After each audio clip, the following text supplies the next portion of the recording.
जय Hind future officers, कैसे हो आप सभी लोग। स्वागत है आपका आज की इस वीडियो में। सबसे पहले आप सभी लोगों को दशहरे की हार्दिक शुभकामनाएं। आप जितने भी व्यूअर्स हैं, ऐसे आशा करता हूं कि आप सब लोग बहुत अच्छे होंगे, सेफ होंगे अपने घरों में। जैसा कि आपको पता है, कल हमने 1 अक्टूबर के दिन जो है 9 मंथ स्ट्रेटेजी का जो है डिटेल 270 डेज का प्लान आप लोगों के साथ शेयर किया था। इसका फ्री एक्सेल फाइल जो है मैं ऑलरेडी टेलीग्राम ग्रुप में शेयर कर चुका हूं। दोस्तों, मैंने आपसे वादा किया था कि नेक्स्ट डे यानी कि 2 अक्टूबर के दिन जो है मैं आपको डिटेल बुक लिस्ट दूंगा कि किस तरीके से कौन सी बुक आपको पढ़नी है और कितना डेप्थ में पढ़नी है। तो वो वीडियो लेके मैं आप आज सभी लोगों के सामने आ चुका हूं। इस वीडियो में हम डिस्कस करेंगे सीएपीएफएससी एग्जाम 2026 की 9 मंथ स्ट्रेटेजी के बारे में, जिसके अंदर हम बुक्स को देखेंगे कि कौन कौन सी बुक्स आपको कितना डिटेल में पढ़नी है और कहां कहां से आपके क्या क्या सोर्स होने चाहिए। चलिए शुरुआत करते हैं दोस्तों आज की इस वीडियो की। कुछ फ्री स्टडी मटेरियल जो है अवेलेबल है हमारे पास, वो भी मैं जो है आपको देना चाहूंगा ताकि आप बेटर तरीके से जो है अपनी प्रिपरेशन को कर सके दोस्तों। और कोई भी शॉर्टकट देखिए सीपीएफ एग्जाम में नहीं चलेगा।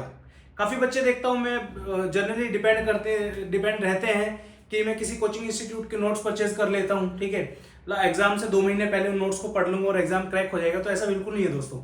सीपीएफएससी एग्जाम एक वेल रेप्यूटेड एग्जाम है, यूपीएससी द्वारा कंडक्ट किया जाता है, साल में एक बार ही होता है, काफी लिमिटेड नंबर ऑफ पोस्ट रहती है। तो जो बच्चे बहुत ज्यादा हार्डवर्क करते हैं उन्हीं बच्चों का इस एग्जाम में सिलेक्शन हो पाता है। अगर आप उन बच्चों में से हैं जो 1-2-3 घंटा पढ़ के सोचते हैं कि इस एग्जाम को क्लियर आप कर लोगे, तो ऐसा बिल्कुल नहीं होने वाला है। तो आप प्रिपरेशन छोड़ दीजिए, कोई इशू नहीं है।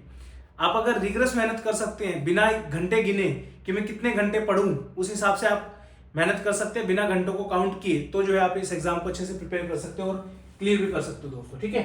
चलिए, अभी जो लास्ट आपका सीपीएफ का एग्जाम जो हुआ, तो वो हुआ था 3 अगस्त 2025 को। आज जब मैं वीडियो बना रहा हूं दोस्तों, आज है आपका 2 अक्टूबर। तो ऑलमोस्ट आपके 2 महीने, पूरा अगस्त का महीना, पूरा सितंबर का महीना जा चुका है। आपके पास समवेयर अराउंड जो है 9.5 महीने का समय बाकी है, क्योंकि जो नेक्स्ट एग्जाम आपका होने वाला है वो होगा आपका यहाँ पे 19 जुलाई 2026 के अंदर, ठीक है। तो अगस्त वाले जो 10-12 दिन है वो वाले आप खत्म हो जाते हैं यहाँ पे। और आज का जो दिन है वो है 2 अक्टूबर। यहाँ पे आप देख सकते हो 2025 को 25 जनवरी 2026 को जो है आपके एग्जैक्ट 6 महीने का समय जो है चला जाएगा दोस्तों आपका, ठीक है। हाफ जो होगा इन दोनों दिनों के 3 अगस्त और 19 जुलाई के बीच में, वो बनता है आपका 25 जनवरी के अप्रोक्सीमेट, ठीक है। और उसके बाद जो नोटिफिकेशन सीपीएफ एग्जाम 2026 का है वो आएगा 18 फरवरी को। और नोटिफिकेशन से एग्जाम डेट के बीच में जो है आपको रफली अराउंड 5 मंथ्स का टाइम जो है प्रिपेयर करने को मिलेगा। ज्यादातर बच्चे ऐसे होते हैं जो इन 5 महीनों में प्रिपरेशन करने की सोचते हैं सीपीएफएससी एग्जाम के लिए, जो कि थोड़ा सा टफ पड़ता है। रीजन मीन टाइम बहुत ऑलरेडी कम रहता है। बच्चे काफी सारे एग्जाम की प्रिपरेशन करते हैं, तो फॉर्म भरने के बाद उनको लगता है कि यार चलो सीपीएफ का एग्जाम भी देख लेते हैं, क्या पता हो जाए। जो ये मेंटेलिटी है क्या पता हो जाए, यही मेंटेलिटी आपको सीपीएफएससी एग्जाम में फेल कराती है दोस्तों, ठीक है। सीपीएफ एग्जाम कोई ऐसा एग्जाम नहीं है चलता फिरता कोई भी उठा लेगा और पेपर जाके दिया होगा सिलेक्शन हो जाएगा, ऐसा नहीं है। It requires a lot of hard work and well planned and well structured preparation, ठीक है। तो उसके लिए काफी अच्छा टाइम है आपके पास, समवेयर अराउंड 9.5 मंथ का समय जो है आपके पास अभी हाथ में है। तो मैं आशा करता हूं कि आप इस टाइम को अच्छे से आप यूटिलाइज करेंगे। And it is one of the easiest way in India to get into level 10 job. Level 10 is a group A gazetted officer post, तो ये one of the easiest way है। इससे आसान मुझे ईपीएफओ का एग्जाम लगता है, जिसमें सिंगल आपको एक एग्जाम देना और एक इंटरव्यू देना है, ठीक है। ईपीएफओ एपीएफसी का एग्जाम है, अभी 30 नवंबर को वो भी होने वाला है, ठीक है। तो ये चीज है दोस्तों आपकी। अभी नोटिफिकेशन आने तक अभी 4.5 महीने का समय बाकी है, और इन 4.5 महीनों में अगर आप अच्छे से मेहनत कर लेते हो तो you can easily finish your paper 1 and 2 syllabus even before the notification. और जब आपका नोटिफिकेशन आ जाएगा, 5 महीने का जो समय आपके पास होगा, उसमें जो आप रिवीजन बहुत अच्छे से प्लान कर सकते हैं, शॉर्ट सिलेक्शन की तरफ आगे बढ़ सकते हैं दोस्तों, ठीक है। अब बात आती है कि सर क्या हम कोचिंग ज्वाइन करनी चाहिए, हमें सेल्फ स्टडी से प्रिपरेशन करनी चाहिए। तो इसके जो है 2 आंसर्स हो सकते हैं दोस्तों, ठीक है। काफी बच्चे ऐसे हैं जो फ्रेशर्स हैं बिल्कुल, जिनको इस एग्जाम के बारे में कोई आइडिया नहीं है। तो I would recommend if you can afford, ठीक है, तो आप कोचिंग ज्वाइन कर लीजिए, ठीक है। चाहे वो ऑफलाइन में आप करो, ऑनलाइन में करो, डजंट मैटर, बट आप कोचिंग ज्वाइन कर सकते हैं। जिन बच्चों ने ऑलरेडी एग्जाम दिया हुआ है 1 बार 2 बार, ठीक है, या फिर जिन बच्चों ने ऑलरेडी सीपीएफ एग्जाम दिया है बट अनफॉर्चुनेटली क्वालिफाई नहीं हुआ है, तो आप जो है कोचिंग अवॉइड कर सकते हैं, कोई दिक्कत नहीं है। रीजन मीन ऑलरेडी आपको बुक्स एंड रिसोर्सेज के बारे में पता है, you just need to do the hard work, okay. और अगर आपको लगता है कि आपने प्रिपरेशन बहुत अच्छे से नहीं किए, तो आप भी जो है कोचिंग की तरफ जा सकते हैं। कोचिंग का वन एंड ओनली जो बेनिफिट है वो ये है कि कोचिंग आपको डिसिप्लिन रहना सिखाता है, आपको टाइमली सब चीजें प्रोवाइड करता है। डिपेंड करता है कि कौन सा कोचिंग आप ज्वाइन कर रहे हो। स्टडी फंडा के बारे में मैं बता सकता हूँ, we are very honest to our student, और टाइमली सब चीज जो है प्रोवाइड करते हैं। किसी भी स्टूडेंट से कोई भी शिकायत आपको हमारी तरफ से देखने को नहीं मिलेगी कि स्टडी फंडा ने ये हमसे प्रॉमिस किया और ये हमें प्रोवाइड नहीं किया, ठीक है। उसके बाद जो है आपका डेडिकेशन, हार्डवर्क, स्ट्रीमलाइन प्रिपरेशन, एक आपको सपोर्ट रहता है मेंटोर का कि हाँ पीछे से देखने वाला मुझे कोई है। This is the only benefit of getting into a coaching. Self study जब आप प्रिपेयर करते हो, जब आप काफी बार ऐसा लगता है कि यार अकेले रह गए प्रिपरेशन में, मन नहीं कर रहा है, डिसिप्लिन नहीं बन पा रहा है, तो उन सब चीजों को अगर आप हैंडल कर सकते हो आप तो सेल्फ स्टडी की तरफ भी जा सकते हो, कोई इशू नहीं है। अगर आप डिसिप्लिन और हार्डवर्क हो तो कोई दिक्कत आपको नहीं आएगी, ठीक है। वैसे जो लोग फ्रेशर्स हैं आप भी जो है सेल्फ स्टडी कर सकते हैं, कोई इशू नहीं है। अगर आपको सारी प्रोसेस के बारे में पता चल जाए तो कोई इशू नहीं है। बट अगर आप अफोर्ड कर सकते हैं तो आप कोचिंग जो है ज्वाइन जरूर कीजिए। रीजन बीइंग कम टाइम में जो है आप काफी सारी चीजें जो है अच्छे से कवर कर पाएंगे, ठीक है। सो काफी लोग ऐसे होंगे जो बिल्कुल फ्रेशर हैं, फर्स्ट टाइम इस एग्जाम को देने वाले हैं। आज ये वीडियो फर्स्ट टाइम जो है इस तरीके की कोई वीडियो देख रहे हैं तो उनके लिए जल्दी से क्विक मैं आपको जो है बता देता हूँ सीपीएफएसी एग्जाम के बारे में, ठीक है। असिस्टेंट कमांडेंट एग्जाम लेवल 10 का एक एग्जाम होता है जिसमें 3 स्टेजेस आपकी होती है। टोटल 600 मार्क्स का जो आपका एग्जाम का टोटल वेटेज होता है, ठीक है। जिसमें आपका स्टेज 1 में आपका रिटन एग्जाम होगा। इसमें 2 पेपर आपके कंडक्ट किए जाएंगे सेम डे, और ये जो पेपर है आपके ये 450 मार्क्स जो है कंडक्ट करते हैं, ठीक है। सेकंड स्टेज होता है जब आपका रिटन एग्जाम क्वालिफाई हो जाएगा तो आपको फिजिकल और मेडिकल के लिए बुलाते हैं। हालांकि मेडिकल अब लास्ट में शिफ्ट कर दिया है इंटरव्यू के बाद 2025 के एग्जाम से दोस्तों, ठीक है। और लास्ट स्टेज जो आपकी होती है वो होती है इंटरव्यू। इसमें आपको 150 मार्क्स का जो है इंटरव्यू आपका कंडक्ट किया जाता है यहाँ पे, ठीक है। रिटन एग्जाम की बात कर रहे थे तो paper 1 and paper 2 is equal to 450 marks. यहाँ पे 450 नंबर का होता है जिसमें 125 क्वेश्चन पेपर 1 में आते हैं आपके, 2 नंबर का हर क्वेश्चन होता है। 10 बजे से लेकर 12 बजे तक आपका पेपर होगा संडे के दिन, ठीक है। जैसे 19 जुलाई को जो होने वाला है उसके बारे में बता रहा हूँ। पेपर 1 आपका 250 मार्क्स, पेपर 2 आपका 200 मार्क्स का है। ये पेपर एक सब्जेक्टिव पेपर होता है जिसमें आपको 2 से 5 बजे तक जो है टाइम मिलेगा, 3 घंटे का। सेम डे पे ही होगा, संडे के दिन ही होगा। 10 से 12 ये होगा और 2 घंटे बाद जो है 2 से 5 ये होगा आपका, ठीक है। तो ये जो है टोटल 450 मार्क्स का आपका जो है रिटन एग्जाम यहाँ पे देखने को आपको मिलेगा। देन आता है आपका एम क्या होना चाहिए। बच्चों के माइंड में काफी बार आता होगा क्वेश्चन की सर 450 नंबर में से कितने नंबर में ले आऊं कि मेरा एग्जाम जो है वो क्वालिफाई हो जाए, ठीक है। तो वो एम के बारे में बात करते हैं। देखिए अब जो रिटन एग्जाम है आप उसमें देखोगे कट ऑफ जो है वेरी कर रही है year two year. Cut off काफी सारी चीजों पर डिपेंड करता है। नंबर ऑफ वैकेंसी, एग्जाम का लेवल सबसे ज्यादा डिपेंड करता है वैकेंसीज के ऊपर, उसके बाद डिपेंड करता है आपका एग्जाम के लेवल के ऊपर, ठीक है। ये 2 फैक्टर ऐसे जो बहुत ज्यादा इंपॉर्टेंट है आपके, ठीक है। अभी जो ये साल जो देखने को आपको मिले इन दोनों ही सालों में 2024 में भी और 2025 में भी वैकेंसीज भी ठीक ठाक थी। यहाँ पे 25 में तो 24 में तो हाईएस्ट वैकेंसी थी लास्ट के 10 सालों की। 25 में भी 450 के आसपास वैकेंसीज आपको यहाँ पे देखने को मिली, ठीक है। 400 या 450 के आसपास जो भी थी, ठीक है। उसके बाद आपका पेपर का जो लेवल है, जितना पेपर टफ होगा उतनी कट ऑफ आपकी कम जाएगी। तो 2025 का जो पेपर था one of the toughest paper आपको यूपीएससी सीएपी की हिस्ट्री में आपको देखने को मिलेगा, ठीक है। तो उसका डायरेक्ट इंपैक्ट क्या है कि कट ऑफ काफी नीचे आपकी आ जाती है दोस्तों यहाँ पे, ठीक है। तो रिटर्न एग्जाम 450 नंबर का है। अगर आप पेपर 1 में अगर मैं आपको बताऊं जिस भी बच्चे के 2025 में 120 नंबर आए हैं out of 250 marks, he would easily get into the final merit list. तो मैंने यहाँ पे लिखा है पेपर 1 का target should be around 120-130 marks और paper 2 again near approx 100 marks. 90 to 100 marks अगर आप ले आओगे तो आपको कोई इशू नहीं होगा, ठीक है। अब ये चीज अगेन डिपेंड करती है कि पेपर के ऊपर। अगर पेपर इजी आता है तो ये टारगेट शुड भी 130 से बढ़ के 150 तक हो जाएगा। 130 से लेके 150 के बीच में। ये तब है जब पेपर बहुत ज्यादा इजी है, हर बच्चा भर भर के नंबर ला रहा है, उस सिचुएशन की यहाँ पे बात है। बट ओवरऑल अभी तक आप देखोगे तो 120 से 130 नंबर जो है एक सफिशिएंट स्कोर है to get in the final merit list. आगे बढ़ने से पहले एक छोटा सा अनाउंसमेंट है। कल से जो है स्टडी फंडा का फाउंडेशन बैच 2 ऑनलाइन के अंदर जो है स्टार्ट हुआ है दोस्तों। ये बैच आप ज्वाइन कर सकते हो। सब चीज इसमें आपको मिलेंगी। पेपर 1 की वीडियोस मिलेंगी, पेपर 1 की test series, current affair, hard copy में नोट्स, लाइव क्लासेस, पेपर 2 की test series, evaluation, quick info, feedback, सब कुछ।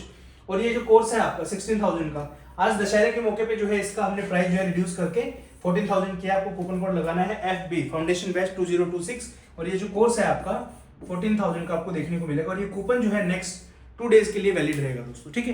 तो आप ये कोर्स ज्वाइन कर सकते हो। बहुत ही प्यारा कोर्स है, डेडिकेटेड। सबसे इंपॉर्टेंट जैसे मैंने आपको बताया, इसमें बेनिफिट आपको क्या होगा, आप डिसिप्लिन रहना सीख जाओगे। आपके मेंटर्स आपके ऊपर पूरा ध्यान देंगे स्पेसिफिकली कि आप कैसे पढ़ाई कर रहे हो, कितने मार्क्स आपके आ रहे हैं, सब कुछ। और सारी चीजें आपको करी कराई मिलेंगी। आपको कुछ भी टेंशन लेने की जरूरत नहीं है, ना कोई बुक ढूंढने की आवश्यकता है आपको अलग से, ना कोई नोट्स बनाने की हेडेक है, कुछ नहीं। सब कुछ हम करके देंगे आपको, जस्ट आपको हार्डवर्क करके पढ़ना है दोस्तों, ठीक है। तो बहुत ही अच्छा बैच आप ज्वाइन कर सकते हो। नेक्स्ट आते हैं कि वैकेंसीज कितनी आ सकती है। तो एक्सपेक्टेड मान लो आप जैसे जैसे बढ़ रही है वैकेंसीज, जैसे जैसे इंडिया आगे बढ़ रहा है वैसे वैसे रिक्वायरमेंट्स भी बढ़ती जा रही है। CISF की नई नई बटालियंस जो आपके ओपन अप हो रही है, आपका ITBP की नई बटालियंस रेज हो रही है, SSB की रेज हो रही है। तो मान के चलिए 400 असिस्टेंट कमांडेंट जो है वैकेंसीज आ सकती है आपके 2026 वाले एग्जाम के लिए। तो एक्सपेक्टेड वैकेंसी 400 के आसपास होंगी, ठीक है। अब आता है कि पेपर 1 में कौन कौन से सब्जेक्ट आपको प्रिपेयर करने हैं, ठीक है। पेपर 1 में आप देखोगे यहाँ पे पॉलिटी है, geography, history, science, economics, math, reasoning, current affair, environment, static, defence, art and culture, government scheme in detail, ये सारे के सारे जो पार्ट आप देखोगे ये जो है आपके करंट अफेयर से मिलते जुलते हैं, ठीक है।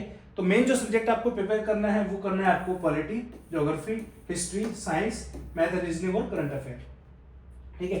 अगेन वेटेज इनका वेरी करता है अलग अलग, बस इतना समझ के चलिए आपको पढ़ना बहुत पड़ेगा, ठीक है। मन में बहुत लोगों को क्वेश्चन आता है कि यार मैं तो डेली 2-3-4 घंटे पढ़ सकता हूँ, बस 2-3-4 घंटे पढ़ के एग्जाम नहीं होने वाला क्लियर, आपको कम से कम 6 से 7 घंटा मिनिमम पूरा साल जो है पढ़ना पड़ेगा, ठीक है। चलिए आगे बढ़ते हैं। अब आता है कि कैटेगरी कितनी जाती है, कैटेगरी वाइज कट ऑफ कितनी जाती है आपकी, ठीक है। तो जनरल कैटेगरी के आप मैक्सिमम कट ऑफ यहाँ पे 100 मार्क्स मान लो। लास्ट टाइम जो है जनरल कैटेगरी की 97 मार्क्स पे गई थी 2024 के अंदर, ठीक है। 25 के अंदर जहां तक मेरा आइडिया है वही आपका 100 से लेके 105 के बीच में चली जाएगी, इससे ज्यादा तो नहीं जाएगी, ठीक है। यानी 105 नंबर किसी बच्चे के अगर आए होंगे तो उसका सिलेक्शन हो जाएगा, बेशर्ते उसके इंटरव्यू और जो आपका पेपर 2 के जो मार्क्स है वो अच्छे होने चाहिए, ठीक है। तो टारगेट मैंने ऑलरेडी बताया 120 से 130 के बीच में जो है आपको कर लाने आपको मार्क्स, उतने ही नंबर चाहिए, 50% मार्क्स के आसपास, ठीक है। अब आता है कि तैयारी शुरू कैसे करनी है, ठीक है। तो सबसे पहले आपको काम क्या करना है, गो थ्रू द PYQs, ठीक है। प्रीवियस ईयर पेपर को कुछ नहीं करना, जो ये लोग बिल्कुल फ्रेशर बच्चे हैं उनके लिए मैं आपको बता रहा हूँ, बिल्कुल जब आप प्रिपरेशन आपकी जस्ट स्टार्ट करने वालों की कल से जो है मैं ज्योग्राफी उठाऊंगा सर, उससे पहले मैं क्या करूँ, सबसे पहले आपको एक काम करना है, लास्ट के 6 सालों के पेपर आप उठाइए, 2025 का पेपर, 2024 का पेपर, 23, 22, 21, 20 सॉल्व करने की कोशिश कीजिए। 125 क्वेश्चन है, ये देखिए कि आज विदाउट एनी स्टडी में कितने क्वेश्चन ऐसे हैं जो सॉल्व कर पा रहा हूँ, ठीक है। उसके बाद कोशिश करिए ये देखने की कि कौन कौन से सेक्शन ऐसे हैं जो मुझे टफ लग रहे हैं कि यार ये तो थोड़ा सा मुझे पढ़ने में भी इशू हो रहा है, इस तरीके से, ठीक है। नोट डाउन करिए, उससे क्या होगा आपको आपकी कमियां पता चलेंगी, इंटरेस्ट पता चलेगा कि कौन कौन से टॉपिक आपके इंटरेस्टिंग है, ठीक है। पेपर जो आप यूपीएससी की वेबसाइट से ले सकते हो, स्टडी फंडा के जो ऐप है वहां पे मिल जाएगा आपको, स्टडी फंडा का टेलीग्राम ग्रुप जो है उसको ज्वाइन कर लीजिए, वहां पे मैं इसको डाल दूंगा दोस्तों, ठीक है। देन आपका आता है नेक्स्ट चीज, आपके वीक एरियाज और आपके स्ट्रॉन्ग एरियाज को जो है फाइंड आउट करिए। बहुत बच्चों को पता चलता है कि यार मेरा मैथ बहुत वीक है, काफी बच्चों को पता चलेगा मेरी ज्योग्राफी बहुत वीक है, काफी बच्चों को पता चलेगा मेरी साइंस बहुत वीक है। तो आप अपने वीक एरियाज को पता करिए, उसके ऊपर जो है आपको काम करना है। रीजन बीइंग, जब आपको पता होगा कि मेरे ये पर्टिकुलर एरियाज मेरे वीक एरियाज हैं, तो उसमें जो है आपको ज्यादा टाइम देना है अपनी पढ़ाई का दोस्तों, ठीक है। चलिए आगे बढ़ते हैं। फिर आता है कि नोट्स कैसे बनाए, ठीक है। तो नोट्स कैसे बनाए उसके बारे में बात कर लेते हैं। अब जो बच्चा बिल्कुल फ्रेशर है, जो बच्चा जस्ट प्रिपरेशन अपनी स्टार्ट कर रहे हैं, तो आप सब लोगों को एज अ बड़ा भाई जो है मैं आपको ये सजेशन करना चाहूंगा, प्लीज नोट्स बनाने के पीछे मत भागिए। रीजन बीइंग बेटा, आपको बिल्कुल भी आइडिया नहीं है कि कौन सा सब्जेक्ट कितना इंपॉर्टेंट है, उसमें क्या इंपॉर्टेंट चीजें हैं, किस किस चीज के आप नोट्स बनाओगे। फर्स्ट टाइम जो भी बच्चा, क्योंकि ये मैं अपने एक्सपीरियंस से बता रहा हूँ, जब मैंने जो स्टार्ट की थी अपनी स्टडीज, तो ज्योग्राफी की 6ठी से लेकर 12वीं क्लास तक की एनसीईआरटी की मेरे पास 5 बुकलेट्स मैंने भर दी थी 200-200 पेजेस की, ठीक है। बिल्कुल कलरफुल डायग्राम जो एनसीईआरटी में लिखा सारा का सारा यूं का यूं में लिख लिख के जो है मैंने पूरी रंगीन कर दी थी अपनी सारी कॉपियां। तो प्लीज नोट्स मत बनाइए। रीजन बीइंग, नोट्स का मतलब होता है बहुत ही क्रिस्प फॉर्म। फॉर एग्जांपल मेरे पास बहुत मोटी बुक है, एग्जांपल के तौर पे लगाओ लक्ष्मीकांत की बुक है, मैं आपको दिखा भी देता हूँ, मेरे पास रखी हुई है यहाँ पे, ठीक है। जैसे ये आपके लक्ष्मीकांत की बुक है, मेरे पास ये 7th एडिशन है, अभी तो खैर नया आ गया, 8वां एडिशन आ चुका है शायद। तो ये वाली बुक, अभी इतनी मोटी बुक है। अब बच्चे क्या करेंगे, नोट्स बनाने भागेंगे तो सारी बुक को ही यूं क्यों छापने की कोशिश करेंगे, हर एक जो इंपॉर्टेंट चीज लाइन लिखी हुई है इसको वो यूं की यूं जो है उतारने की कोशिश करेंगे। प्लीज मेक श्योर करें कि आपके पॉलिटी के नोट्स 100, 120, 140 पेज से ज्यादा के ना हो। पूरी पॉलिटी की बुक है। अब सोचो इतनी मोटी बुक में कैसे आपको पता चलेगा कि 140 पेज कौन से इंपॉर्टेंट है और कहां से मुझे क्या नोट्स बनाने हैं। इसलिए प्लीज अगर आपको नोट्स बनाने भी हैं तो कम से कम 2nd या 3rd रिवीजन में जाकर आप अपने नोट्स बनाइए। प्रोसेस मैं आपको बता देता हूँ, ठीक है, कि कैसे बनाने हैं आपको नोट्स, ठीक है ना। अब यही आता है कि ये आपका जो है स्केल है। फॉर एग्जांपल नोट्स बनाने का प्रोसेस है 0, 25, 50, 75 और 100%, ठीक है। जब भी आप कोई भी चीज पढ़ते हो, मान लीजिए मैं लक्ष्मीकांत की बुक पढ़ रहा हूँ, पहली बार में तो जो है मुझे कुछ भी ऐसा समझ में नहीं आएगा कि क्या इंपॉर्टेंट है क्या इंपॉर्टेंट नहीं है। तो ये मान के चलो फर्स्ट रीडिंग में जो है मैं जो भी मैंने पढ़ा उसका 25% चीजें मुझे समझ आएंगी, याद नहीं होंगी, मुझे समझ में आएंगी 25% चीजें। फिर मैं एक बार और उसको रिवाइज करने की कोशिश करूंगा, पढ़ने की कोशिश करूंगा, तो 50% तक मुझे चीज समझ में आ जाएंगी। रिटेन होने की कैपेसिटी यहाँ पे आपकी बिल्डअप होने लग जाती है। फिर एक और रिवीजन में करूंगा तो 75% चीजें आपको समझ में आएंगी, रिटेन करने की आप कोशिश करोगे। देन जब आप 100% के आसपास पहुंचोगे तब जो है you are capable enough to filter out की कौन कौन सी चीजें इंपॉर्टेंट है, कौन कौन सी इररिलेवेंट चीजें हैं, ठीक है। अब जैसे लक्ष्मीकांत का मैंने एग्जांपल दिया, ऐसे ही आप ज्योग्राफी का एग्जांपल लो, बहुत ईजी है कि किस तरीके से कौन सी चीज आपको नोट्स में डालनी चाहिए, कौन सी चीज आपको नोट्स में नहीं डालनी चाहिए, ठीक है। उसके बाद नोट्स जब भी आप बनाओ तो कम से कम 3rd रिवीजन आपकी हो जानी चाहिए, उसके बाद आपको नोट्स बनाना है, क्योंकि तभी आपको पता चलेगा कौन सी चीज मेरे लिए इंपॉर्टेंट है, कौन सी नहीं है, ठीक है। उसके बाद should not be more than 10 to 15% of the total pages. मान लीजिए ये बुक जो है आपके 800 पेजेस में है, फॉर एग्जांपल दिस बुक, तो आपके नोट जो है अगेन 100 to 120 पेजेस से ज्यादा के आपके नहीं होने चाहिए, क्योंकि उससे ज्यादा बनाओगे तो फिर वो आप इकट्ठा करते जा रहे हो मटेरियल, दैट्स इट, ठीक है ना। तो ये है। उसके बाद आप बोलोगे कि सर 3rd रिवीजन तक पहुंचते पहुंचते ऐसा क्या हो जाएगा, ठीक है। आपने फॉर एग्जांपल फर्स्ट रिवीजन ली, ये सॉरी फर्स्ट टाइम इस बुक को पूरा पढ़ा, don't rush behind making notes, just try to understand the concepts, ठीक है। अगर मैं आपसे पूछूं कि प्रेसिडेंट का इलेक्शन किस तरीके से होता है, तो वो प्रोसेस आपको पता होना चाहिए, रादर देन आप उसको लिखने भागो, लिखने से कुछ नहीं होगा, यहाँ पे होना चाहिए आपकी सब चीजें, ठीक है। उसके बाद जो है आप पीवाईक्यू सोल्व करिए, क्वालिटी के जितने भी हैं आपको मिले आसपास, यूपीएससी के, सीईपीएफ के, सीडीएस एनडीए जो भी आपको एग्जाम मिले, सबके पीवाईक्यू सोल्व करने की कोशिश कीजिए। उन पीवाईक्यूज के बेसिस पे आप देखो कितने क्वेश्चन आपसे बन पा रहे हैं, ठीक है। जो क्वेश्चन नहीं बन रहे हैं उनको पढ़ो, फिर उनको जाके रिवाइज करो, जो भी आपका सोर्स है, जैसे लक्ष्मीकांत के बुक्स आप पढ़ रहे हो, इस तरीके से धीरे धीरे हर रिवीजन के बाद आप क्वेश्चंस लगाने की कोशिश करिए। फर्स्ट टाइम में ऐसा होगा कि 100 क्वेश्चन आप सोल्व कर रहे होंगे तो आपसे हार्डली 10-15 क्वेश्चन सोल्व होंगे। जब आप एक रिवीजन कर लोगे तो ऐसा होगा कि आप 25-30 क्वेश्चन सोल्व कर पाओगे। फिर धीरे धीरे करते 4-5 बार रिवीजन जब आप कर लोगे, 3-4 बार एटलीस्ट, तो आपको एहसास होगा कि हाँ 70-80% क्वेश्चन में ठीक कर पा रहा हूँ दोस्तों। That is the only process, ठीक है। एग्जाम्पल से आप समझते हैं कि सोलर सिस्टम मान लीजिए कोई टॉपिक है, फर्स्ट टाइम में बच्चा क्या करेगा, सेकंड टाइम में बच्चा क्या करेगा, थर्ड टाइम में बच्चा क्या करेगा, और नोट्स कैसे अल्टीमेटली उसके हमें बनाने हैं दोस्तों, ठीक है। अब यहाँ पे क्या होगा, ये आपका पूरा सोलर सिस्टम है, ठीक है। अब इसकी बहुत सारी चीज जो है, ये एक टॉपिक है ज्योग्राफी का, इसमें बहुत सारी चीजें इंक्लूडेड है। For example what is solar system, okay, how many planets are there, planets की स्पेसिफिकेशन क्या क्या है। फॉर एग्जांपल अर्थ है, अर्थ का जो है कितना सरफेस है, कितना एरिया है, ब्लू प्लैनेट है, जुपिटर है, उसके रिंग है, बहुत सारी चीजें मतलब, ठीक है। उसके बाद जो है इन प्लैनेट्स की स्पेसिफिकेशन आ जाती है कि डिस्टेंस सन से कितना है, डेंसिटी कितनी है, रेडियस कितनी है, सैटेलाइट कितने हैं, ये सब चीजें आपस में जो है इस तरीके की चीजें आपकी आएंगी, ठीक है। अब इस पूरे टॉपिक का अब 2-3 तरीके के बच्चे होंगे, जो फ्रेशर होगा वो तो सब कुछ लिखेगा, पूरा खूबसूरत सुंदर डायग्राम बनाएगा, ठीक है। आप खुद सोचो, डायग्राम आपको एग्जामिनर जो है क्या आपको आपके डायग्राम के बेसिस पे नंबर देगा पेपर के अंदर, या आपको तो जस्ट एक एमसीक्यू हिट करना है, राइट। तो क्या सेंस है इस डायग्राम को वहां पे बनाने का, ठीक है। Rather than making the diagram, ये डायग्राम आपके दिमाग में होना चाहिए। फॉर एग्जाम्पल मैं विजुअलाइज करता हूँ चीजों को कि भाई सबसे पहले मेरा यहाँ पे सोलर सिस्टम आएगा, Mercury, Venus, Earth, Mars, Jupiter, Saturn, Uranus, Neptune, ठीक है। इस तरीके से मुझे जो है सारी चीजें याद होनी चाहिए।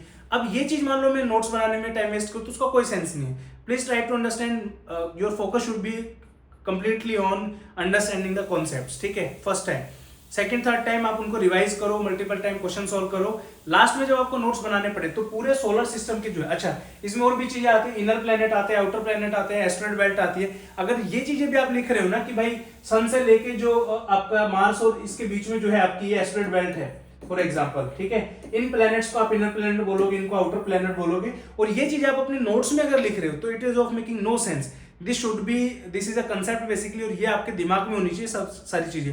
नोट्स में आपको डालना क्या है, सिंपल सा जो है लिखो सोलर सिस्टम में प्लैनेट का एक बार जस्ट लिख दो, शॉर्टकट लिख दो बेसिकली, कि यहाँ पे इस तरीके से आप लिख सकते हो, यहाँ पे सन लिख दो, उसके बाद वीनस, मरकुरी, अर्थ, मार्स, इस तरीके से करके ऐसे बना दो, ठीक है। उसके नीचे फिर जो है ये वाला टेबल अटैच आप कर सकते हो, क्योंकि ये चीज ऐसी है आपको मल्टीपल टाइम में आप याद करनी पड़ेगी और एग्जाम से पहले आपको देखना पड़ेगा, ठीक है। इनर प्लैनेट, आउटर प्लैनेट आपको इजीली याद रह जाएंगे, कोई बहुत बड़ा इशू नहीं है, और इसको जो है फिर आप अपने नोट्स में इंक्लूड कर सकते हो, ठीक है। बाकी जो लोग पहले से जानते हैं स्टडी फंडा के एक्सक्लूसिव नोट्स आते हैं, आपको बिल्कुल भी टेंशन लेने की जरूरत नहीं है। Your focus should be on reading the topics, don't memorise the topic, try to conceptualise the topic. Topics के कंसेप्ट्स अगर आपके क्लियर होंगे तो आपको बहुत समस्या नहीं आएंगी, सिर्फ और सिर्फ आपको रिवीजन लास्ट में करनी रहेगी। तो रिवीजन के लिए स्टडी फंडा के नोट्स आते हैं जनवरी 2026 में, फुल पैक कलरफुल नोट्स जो है आपको मैं प्रोवाइड कर दूंगा। वही अगेन 1500, 2000, 2500 की रेंज के आते हैं, 7-8 सब्जेक्ट के सारे कंप्लीट मिल जाएंगे, तो आपको नोट्स बनाने का भी झंझट आपको खत्म हो जाता है, डोंट वरी, ठीक है। फिर आती है बात free syllabus plus free subject wise PYQs. ये जो है इंडिविजुअल हमने जो है बुक्स के ऊपर ऑलरेडी वीडियोस बनाए हुए हैं, पूरा एक एक सब्जेक्ट को लेकर। फॉर एग्जांपल साइंस का आपका क्या सिलेबस है, क्या क्या बुक लिस्ट उसकी होनी चाहिए, उसके ऊपर डिटेल ऑलरेडी वीडियो मैंने बनाई हुई है, जाके आप सर्च करिए। प्लेलिस्ट का लिंक जो है मैं आपको टेलीग्राम ग्रुप में भी दे दूंगा, इस वीडियो की डिस्क्रिप्शन में भी दे दूंगा। नेक्स्ट है आपका पॉलिटी का सिलेबस और book list for CEP facie exam. यहाँ पे आपका ज्योग्राफी का syllabus plus book list for the CEP exam. इधर है आपका कंप्लीट सिलेबस फुल सिलेबस एक एक सिंगल वीडियो 52 मिनट का है, और इस तरीके से जो आपको अलग अलग वीडियोस जो है यहाँ पे मिल जाएंगी, ये भी आप जाके देख सकते हो, इस वीडियो में मैं आपको बता दूंगा, ठीक है।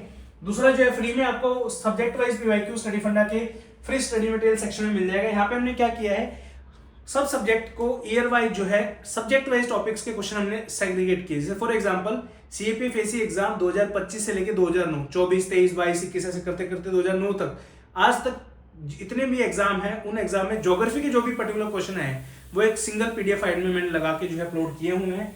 स्टडी फंड ऐप पे जाके आप इनको डाउनलोड कर सकते हो, फ्री ऑफ कॉस्ट अवेलेबल है। टेलीग्राम ग्रुप के अंदर भी पोस्ट किए हुए, वहां से भी जाके आप ले सकते हो, मैं दोबारा पोस्ट कर दूंगा। और ये सीएपीएफ का जो है डिटेल सिलेबस, अगर आप सेल्फ स्टडी कर रहे हो तो please refer this syllabus to complete your syllabus, ठीक है। और जो अगर आप कोर्स ज्वाइन करते हो तो फिर कोई दिक्कत नहीं, उसमें सारा सिलेबस फोकस करके हमने सारा का सारा जो है कोर्स आपके लिए रिकॉर्ड किया है दोस्तों, ठीक है। अब आती है बुक लिस्ट की बात। ये जो है स्टैंडर्ड बुक लिस्ट है, टाइम अच्छा है, अगर आप डेली सिंसियरली 7-8 घंटे पढ़ते हो तो बहुत इजीली जो है इस पूरी बुक लिस्ट को आप अच्छे से फॉलो कर सकते हो। और बिलीव मी, ये बुक लिस्ट आपको फॉलो करनी ही पड़ेगी अगर आपको सीपीएफएसी एग्जाम क्वालिफाई करना है तो, ठीक है। यहाँ पे 6ठी से लेके आपकी एनसीईआरटी है 12th क्लास तक, ठीक है। फ्रेशर बच्चों को जो है 6ठी से 12th की एनसीईआरटी पढ़नी है, साथ में जीसी लियोन भी पढ़नी है। मैपिंग के लिए आप स्टडी फंडा की मैपिंग बुक रेफर कर सकते हो, या फिर ओरिएंट ब्लैक स्वन की एटलस आती है वो रेफर कर सकते हो, ठीक है। इधर आपको सेम 11-12 तक जो रिपीटर्स है ऑलरेडी जिन्होंने एग्जाम दिया है, 6ठी से 10वीं क्लास के एनसीईआरटी और फॉर द बेसिक अंडरस्टैंडिंग, अगर वो ऑलरेडी आपने पढ़ी है तो दोबारा से पढ़ने की आवश्यकता नहीं है। बाकी आपको जीसी लियोन और मैपिंग जो है वो अच्छे से कवर यहाँ पे करनी पड़ेगी ज्योग्राफी के लिए, ठीक है। फिर आता है आपका next subject polity, Laxmikanth again जो मैंने आपको बताया, ये 6th एडिशन यहाँ पे लगा हुआ है, 7th आ चुका है, अभी 8th भी आ चुका है। जिन लोगों के पास 6ठा एडिशन भी है वो भी आप फॉलो कर सकते हो, जरूरी नहीं कि नई परचेज आपको करनी है। 7वीं है तो 7वीं से कर लो, बट 6ठी से पहले ना हो, क्योंकि उसके बाद जो है आपका काफी सारे चेंजेस आए हैं तो वो आपको जो है कवर करने पड़ेंगे। उसके बाद जो है read all the chapter page to page and word to word, ठीक है। एक्सक्लूसिव जो है आपको पढ़ना पड़ेगा इसमें बहुत अच्छे तरीके से। हमने अगर बात करूं तो स्टडी फंडा पे पॉलिटी का पूरा कंप्लीट कोर्स जो है 45 आवर्स का है। अब देखो, आप 45 आवर्स में अगर खुद से आप सेल्फ स्टडी करके ये बुक पढ़ सकते हो तो बहुत बढ़िया बात है। बाकी हमने पूरे कोर्स के अंदर जो आपकी 45 आवर्स में जो है कंप्लीट पढ़ाया है, ठीक है। इधर ज्योग्राफी की अगर बात करूं तो ज्योग्राफी भी अगेन 45 आवर्स में मैंने कंप्लीट जो है पूरी कराई है आपके चारों के चारों एनसीईआरटी 11th और 12th क्लास के, और साथ में जीसी लियोन के इंपॉर्टेंट कॉन्सेप्ट जो है वो भी आपके, ठीक है। देन आपका आता है history. History is one of the major cursing subject in the CAPF category. Reason being, कुछ आइडिया नहीं है सीएपीएफ में हिस्ट्री में क्या पूछेगा। जो बेयर मिनिमम आपको करना है वो क्या करना है, आपको आपकी 6ठी, 7वीं और 8वीं क्लास की जो एनसीईआरटीज है इनको फॉलो करना है, और 12th क्लास की 3 थीम के एनसीईआरटी इनको कवर करना है, ठीक है। 6 बुक जरूर पढ़नी है आपको, इंपॉर्टेंट है। उसके बाद उठाओ चुपचाप से लुसेंट की जीके, यहाँ से जो है इसका भी नया एडिशन आ चुका है, तो लुसेंट की जीके से आपको हिस्ट्री के 120 पेजेस है वो कवर करने हैं, उसमें एंशिएंट और मेडिवल दोनों हो जाएंगे कवर। और यहाँ पे जो है आर्ट एंड कल्चर की एनसीईआरटी इसको आपको पढ़ना है दोस्तों, ठीक है। उसके बाद आता है आपका नेक्स्ट सब्जेक्ट जो कि आपका science, again one of the most important subject. यहाँ पे जो है एक चीज मैं आपसे सिर्फ कहूंगा, जितने भी सिंसियर स्टूडेंट हैं, ठीक है, टोटल साइंस के रफली अराउंड 30 क्वेश्चन आते हैं दोस्तों, ठीक है। बच्चे जो सबसे बड़ी मिस्टेक जो करते हैं वो क्या करते हैं, they run behind 30 out of 30 questions, ठीक है, कि मुझे 30 में से 30 करने हैं सर। प्लीज आपसे हाथ जोड़ के विनती है, प्लीज मेक श्योर करें, क्योंकि आप देखोगे 50% मार्क्स पे आपका एग्जाम क्वालिफाई हो जाएगा, यानी 125 में से 60 क्वेश्चन अगर आप ठीक करके आओगे एग्जाम में तो आपका सिलेक्शन हो जाएगा। साइंस में out of 30 question try to solve just 20 to 22 questions, और 20 to 22 question easily you can solve by basic NCERT जो कि आपकी 9वीं और 10वीं की एनसीईआरटी। उसके बाद जो है लुसेंट की साइंस आप पढ़ के चले जाओ, I can assure you one thing, easily जो है आप 22-23 क्वेश्चन जो है सोल्व कर पाओगे। अगर आप भागोगे कि मुझे 27-28-30 क्वेश्चन सोल्व करने हैं, rather than give that particular time in those area which are hard to you. Math आपको नहीं आता तो उसको सोल्व करने की कोशिश कीजिए, रादर देन साइंस में जो 30 में से 30 की जो परफेक्शन उसके पीछे अगर आप भाग रहे हो तो, ठीक है। ये सिलेबस मैंने प्रॉपर एक्सप्लेन किया है, जाके आप वीडियोस को देख सकते हो। देन आता है आपका इकोनॉमिक्स। इकोनॉमिक्स अगेन जो है इट कैरीज ऑलमोस्ट 7 to 8 और इवन 10 क्वेश्चंस, ठीक है, जिसमें से आपके 3-4 क्वेश्चन बजट के हैं, वो फरवरी जब आएगी तो फ्री ऑफ कॉस्ट बजट जो है आपके लिए ले आएंगे, कोई दिक्कत नहीं है। ये आपकी 10वीं क्लास की एनसीईआरटी है। उसके बाद ये 11th क्लास की जो है एनसीईआरटी आपकी है, और 12th क्लास की 2 एनसीईआरटी, 12th क्लास की सॉरी दोनों, माइक्रो एंड मैक्रो इकोनॉमिक, ये दोनों आपको पढ़नी है अच्छे तरीके से, ठीक है। यहाँ से आपका सिलेबस कवर हो जाएगा। देन आता है math and reasoning. Math and reasoning का जो है अब आपका लेवल थोड़ा थोड़ा बढ़ रहा है। Again I am telling you one thing, don't run behind. मान लीजिए 16 क्वेश्चन मैथ के हैं तो 16 में से 16 क्वेश्चन करने के पीछे मत भागिए, कोशिश करें कि 10 से 11 क्वेश्चन आपके जो है सोल्व हो जाए आपके 16-17 क्वेश्चन में मैथ एंड रीजनिंग के। वो बेसिक मैथ के क्वेश्चन आते हैं वो कर लो, जो एडवांस वाले आते हैं उसको छोड़ दीजिए, ठीक है। मेरी तो ये स्ट्रेटेजी है, क्योंकि एग्जाम क्लियर करना ज्यादा इंपॉर्टेंट है रादर मैथ में पीएचडी करना। फिर आता है करंट अफेयर। क्या करंट अफेयर के लिए न्यूज़पेपर पढ़ना चाहिए? अगेन अलग अलग टॉपर्स जो है अलग अलग स्ट्रेटेजी के साथ चलते हैं। जो बच्चे सीएसई प्रिपरेशन करते हैं वो डेली न्यूज़पेपर पढ़ते हैं, बट बहुत सारे ऐसे हजारों बच्चे हैं जिन्होंने कोई न्यूज़पेपर नहीं पढ़ा but they still manage to qualify the CPF AC exam. Depend करता है आप किस हिसाब की मेंटेलिटी रखते हो। ठीक है, न्यूज़पेपर पढ़ना है तो वो भी आप पढ़ सकते हो। करंट अफेयर की मंथली मैगजीन आती है वो भी आप जो है चेकआउट कर सकते हो। स्टडी फंडा की मंथली मैगजीन आती है, आप हमारी ऐप से जाके ले सकते हो। प्रतियोगिता दर्पण भी आप पढ़ सकते हो। ठीक है, फिर आता है कि सेल्फ स्टडी करनी चाहिए, बिल्कुल करनी चाहिए। Self study is the best study even after joining the coaching institute. Study फंडा का कोर्स ज्वाइन करने के बाद भी जो है आपको सेल्फ स्टडी तो करनी ही पड़ेगी। जो भी लेक्चर्स आप देख रहे हो उसको रिवाइज तो करना पड़ेगा, पीपीडीज को तो पढ़ना पड़ेगा। तो work hard, discipline and dedication, these are the three things which required to clear the CPF AC exam. So I would request sincerely to all of you, please pay attention to your exam. ठीक है, दिन बहुत जल्दी से निकल रहे हैं, already 2 महीने 2.5 महीने आपके जा चुके हैं और एग्जाम बहुत क्लोज है आपका। किस तरीके से 9 महीने चले जाएंगे आपको पता भी नहीं चलेगा। तो अभी से जो है प्रिपरेशन स्टार्ट कर दीजिए, सिंसियरली स्टार्ट कर दीजिए। रीजन मीन टाइम बहुत कम है और धीरे धीरे आपको पता चलेगा कि टाइम हाथ से निकलता जा रहा है। जाते जाते अगेन अगर आप ज्वाइन करना चाहते हो फाउंडेशन बैच 2 तो it is already started from yesterday only. तो आप जो है इस बैच को ज्वाइन कर सकते हो, बहुत ही प्यारा बैच है, कूपन कोड वहां पे लिखा होगा। ठीक है, सो पेपर 2 के बारे में डिटेल से हर एक चीज के बारे में डिस्कशन कल की वीडियो में करते हैं दोस्तों, कि पेपर 2 को कैसे आप इजीली मैनेज कर सकते हो सेल्फ स्टडी के साथ में। ठीक है, अगेन सेल्फ स्टडी से पेपर 2 भी किया जा सकता है, कोई बहुत बड़ा इशू नहीं है, but right planning and right guidance is very very important. तो कल की वीडियो में डिस्कस करेंगे पेपर 2 के बारे में। उम्मीद करता हूँ ये आज की जो वीडियो है आपको समझ में आई होगी। Thank you so much for watching this video till and. और कोई भी चीज़ अगर आपको नई सीखने को मिली हो तो प्लीज़ हमें जरूर बताइए। कोर्स के लिए आप जाके स्टडी फंडा ऐप जो है चेकआउट कर सकते हैं, वहाँ पे आपको फाउंडेशन बैच मिल जाएगा। स्टडी फंडा के सिलेक्शन रेशियो की अगर बात की जाए तो लास्ट जो अभी सीपीएफ 2024 के रिजल्ट आए हैं, ऑल इंडिया रैंक 1, 13 जितने 57 वगैरह जो भी रैंक है सारे स्टडी फंडा से बिलोंग करते हैं और मोर देन 50 बच्चे जो हैं हमारे सिलेक्ट हुए हैं 2024 के अंदर। तो यू कैन ट्रस्ट स्टडी फंडा फॉर श्योर। तो thank you so much for watching this video. Have a good day. जय हिंद, बाय बाय। कल मिलते हैं दोस्तों।